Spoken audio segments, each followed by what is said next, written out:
There's nothing quite like a little bit of honor in your life to just get you going into eternal warfare and bloodshed. And that's why we're talking about Honor. For Honor. It's been a while since I've gotten to take a look at the game. I know you guys have obviously been working on it for a few years now. Tell me, what can we expect in For Honor?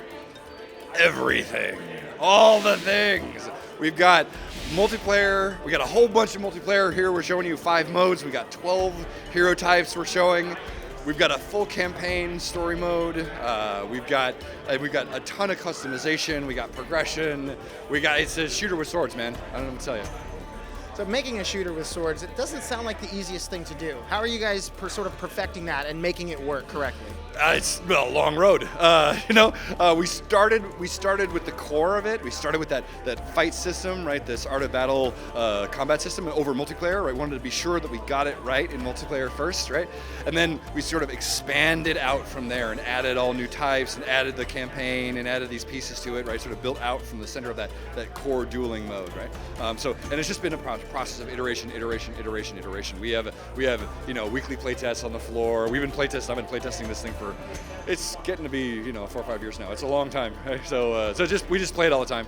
And so having the different elements of the different styles, how do you make sure that each sort of defense or each offense has a specific defense and make sure that you can counter somebody? Because if I come at somebody with a sword and they have like a hammer, I feel like I should win.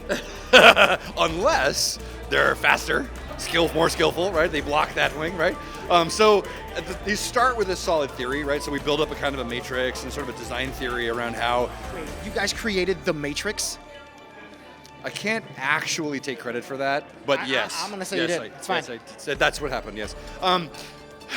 So we start with the matrix, and then what we do is we build out all those pieces. We just try them. We just playtest. We just play all the types, and we play them all together, right? And we just see what happens. And then we do alpha tests with the players. We bring in thousands of players and we have them play. We look at the data. We look at what people are telling us about their experience, right? And we just balance. So the process of getting that game balance to work, right? It's always this dance with your design and reality, right? It's always this shifting dance. And the only thing that brings those two things together, right, is playtest and trying it out. So it just means we have to play the game a lot. So while in playtest, do you make these guys wear the specific armor of who they're playing as? So then the playtest they feel like the weight of war on their shoulders? Yeah, exactly. And then when you win, you can actually pick up the weapon and then go hit the guy with the thing. Yeah, it's all about that. It's all about, no, it's not that. It's not. It's not about realism, man. We're here to have a good time, right? It's not even. So I can't wear a suit of armor and play the game? Is that what you're telling me? You can totally wear a suit of armor and play the game. That's all I wanted to hear. hear. I have done that.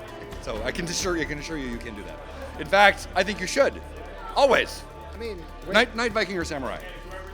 See, I'd have to go samurai. Right on. Right? For that. I just and like sword, Mastery. Masamune, and skill, Yeah. perfection, devotion to the cause. It's like an art. Knight, protection, do the right thing, moral, pretentious judgment, yeah. That's the kind of thing that's cool about the game, right? It's like you can have those people that will play swords their own sort of play style.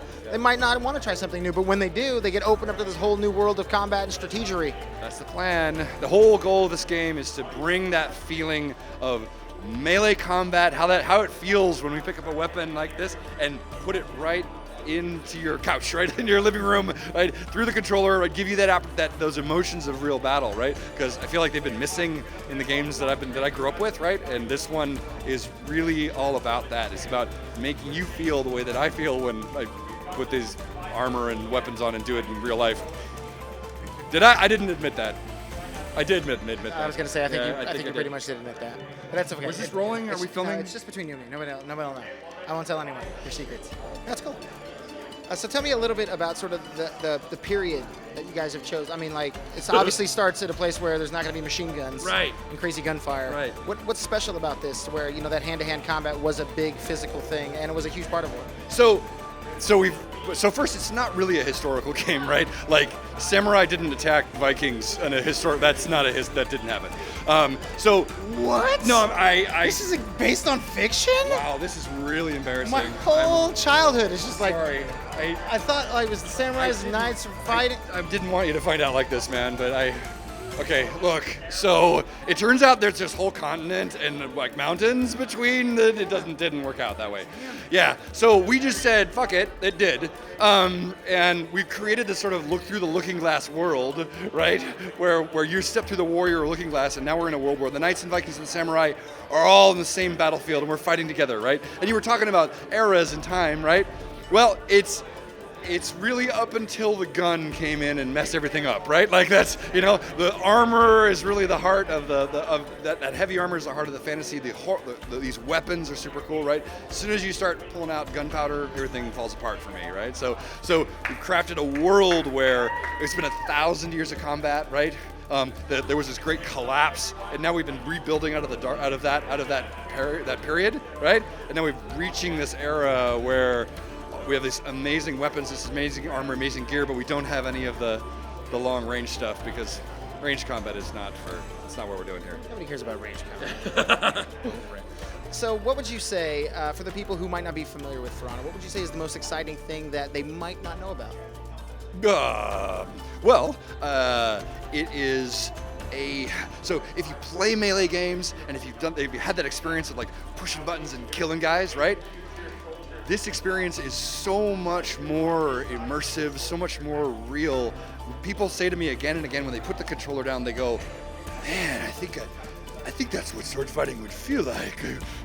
I'm gonna go try it out." Right? They go try, right? So that was the goal, and it's working, right? But I can't convince you that it's true. You have to pick up the controller and try it, or you have to try it. So it's that's my plea to pitch, try it, right? Try it, because it doesn't feel like anything else you played, right? It doesn't have the same effect. It's pretty rad. So, I would say that though, right? Yeah, I would. No, but I mean, obviously, So true. a man who plays with swords knows what sword fighting would feel like. So it's up to you to play it for pride, play it for glory, play it for honor. I bring war.